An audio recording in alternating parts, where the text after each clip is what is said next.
Hi there, it's Mark from Third Shot Sports, today with our pickleball prodigy. It's really important that you can play soft shots that land in the kitchen, and that's because it forces your opponents to hit the ball up. And there's a good chance if they have to hit upwards, you're going to get a nice high juicy ball you can put away. So that soft shot that you hit that lands in the kitchen, especially when you're up near the kitchen, is called a dink. And dinking is a really important skill that you need if you want to be a good, well-rounded pickleball player. Here's a few ways to do it.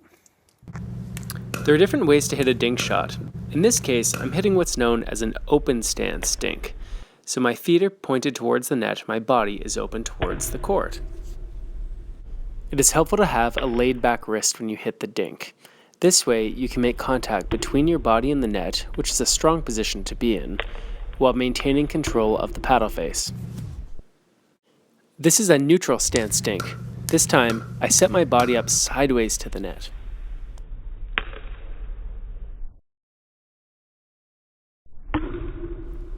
Again, you see the laid back wrist. And notice how stable the paddle face is through contact. This helps to maintain control of the ball and to improve your consistency. The same is true on the backhand side. In this case, I'm using an open stance. Again, the wrist is laid back and the paddle face is stable all the way through contact. Notice the low to high path of the paddle. A good dink has a fairly pronounced arc. Making the paddle go from low to high is important to create this.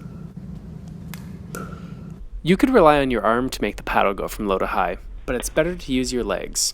In this case, you can see I'm almost in a sitting position. I stand to hit the ball. This allows me to keep a stable paddle face while still getting the low to high path, which is important for an arced trajectory.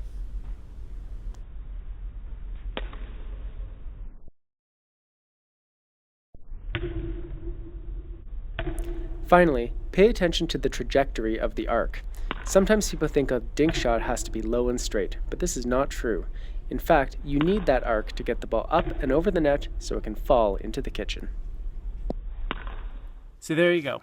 Those are a couple examples of technique you can use to have consistent, well-controlled dinks. It's important that the setup be balanced, whether that's an open stance or a neutral stance, that the wrist be laid back and stable, and that you get a low to high lifting action, that you're relying not so much on your arm, but on your legs.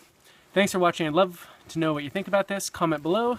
Find us on Facebook, Twitter, Instagram, YouTube, and of course, at thirdshotsports.com. Thanks for watching. Bye-bye.